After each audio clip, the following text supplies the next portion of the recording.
Hi, and welcome back to Pod Popper's Place. I'm here today to share a very special card with you today. I have a friend who has a Mexican heritage, and she is having a baby shower for a family member, and so we wanted to match the card kind of to the cake and give it some of those bright colors that are traditionally used with Mexican celebrations. And so you can see as I went through this, I did struggle a little bit because this is a non-traditional kind of card that you would think of as a baby card. And so what I wanted to do initially was use one of my older Stampin' Up! Background stamps and heat emboss that with clear embossing, and then make a rainbow card with those bright colors that I was using from Stampin' Up! And I had some issues with my blending brush. I had some brown on there, so my orange got a little muddy, and so I wasn't really happy about that. And I pushed forward and just liked sort of how the colors came out, but wasn't really thrilled with it, and just really struggled to figure out how I would kind of put it together as a card. So I ended up cutting that, and then I tried to use an embossing folder, give that some more color, but I just wasn't happy with how everything was kind of coming together. And I really wanted to use these Sizzix doily dies. I really felt that those would be great in the bright colors, and just wasn't coming together how I thought it would. And this is kind of my process. This is why I have to whittle it down to 10 minutes, because you would be here for at least an hour with me as I struggled to figure this out. But I ended up cutting a bunch of the doilies in different colors and using them as the background. So I wish I would have started in the middle, but I really didn't know what I was doing. I was just kind of playing around, and but if I had to do it over again, so if you're gonna try this technique by using die cuts to create a background, I recommend starting in the middle, because I end up coming to the end of it and not having an even side, and so I have to trim some of it off and make it a different size background. So I wasn't quite happy with that. I had to figure out how to use these little blue pieces to kind of fit everything together so there wouldn't be a bunch of empty space in between the doilies. And I used the two-way zig glue pen, and it gets lots of stickiness everywhere and goes through the holes. Obviously, if I would have done something different, I'm not sure what I could have done different with adhesive. So if you have any ideas, I'd really appreciate your ideas for how to do that better. The Xyron, maybe the sticker machine would have been great for maybe the little blue pieces, but obviously the doilies would be too big for that. And I could use the background sheets, but even that would get adhesive in between all the little holes, and I didn't want to have to erase all that adhesive away.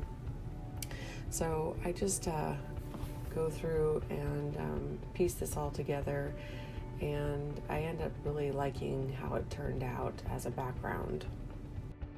So another way you could do this background if you didn't have the doily die cut is you could take some regular white already cut doilies from the store and use ink blending to color those to the color that you needed, and then you could use those to paper piece that together as a background. The only thing I would say with those doilies is that you wouldn't want to use any kind of liquid adhesive, because they tend to be really thin and they would probably warp really badly. So I would use the tape runner type glue to put those down.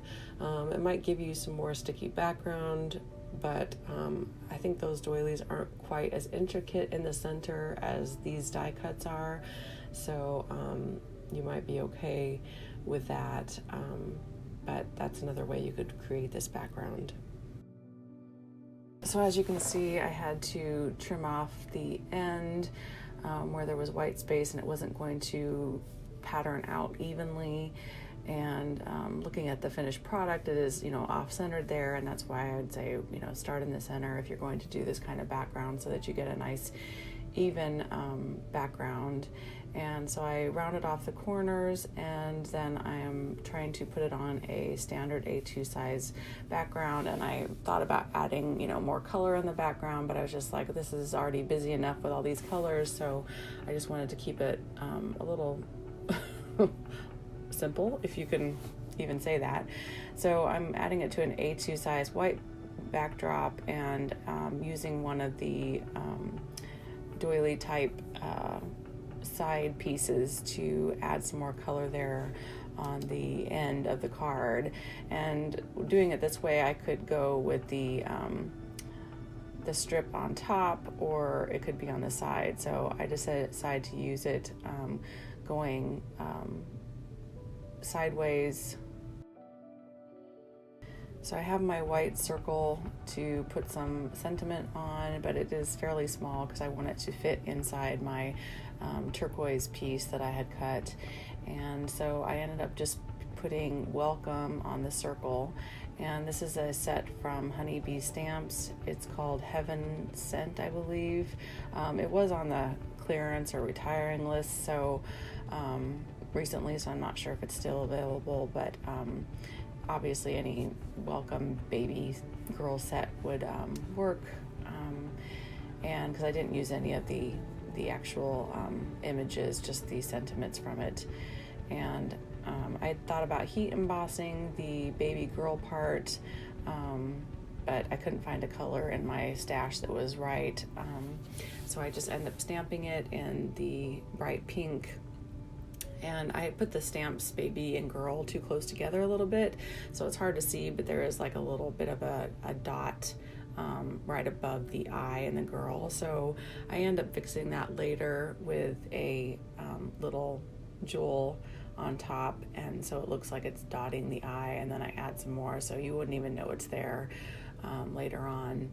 And there's a little mark on the welcome circle as well that I end up using one of my little stamped images to kind of cover up and hide. So that's the good thing about paper crafting is when you do make little mistakes, you can kind of hide those by adding some embellishments, and people will never even know that they were there. So I end up using some little stamps that I have from a very old Stampin' Up set, like 2003, I think. And they're just little baby booties and a baby rattle and a little safety pin, and just to make it more babyish. And I just use my regular Stampin' Up markers to color these in that match the colors of the card stock that I used and ink that I used previously. I could have used some Copics or Spectrum Noir here, but sometimes I find that they just bleed too much, especially in small areas, and I really wanted all the colors to match. So I do go around and color the edges with the black marker. Thankfully, I went in from the backside because I did slip a few times. Not sure if I really like how dark the edges turned out, or if I should have just left them more white, because it needs to be soft, in my opinion, for a baby card, but it turned out fine. And I ended up adding some shine and sparkle from my Jelly Roll sparkle pens to that, so that softened it up a little bit, I think, in the end. So I have a really hard time doing one-dimensional cards, so I end up popping the welcome up with some foam tape, and then I add the crystal embellishments from Stampin' Up! Onto the card to help hide the ink spot I had above the eye and girl. And I put 3 on each of the doilies and then realized that that's actually 6, and we like to stay in odd numbers on crafting. So I remove one of them and create a little glue mess that I have to cover up later. in the end, I'm happy with how this turned out. It's very non-traditional, in my opinion, for a baby shower card, but I love all the bright colors and the doilies. It's very feminine, and my friend was thrilled with it. And that's the most important thing, that the people I make these for are happy with them.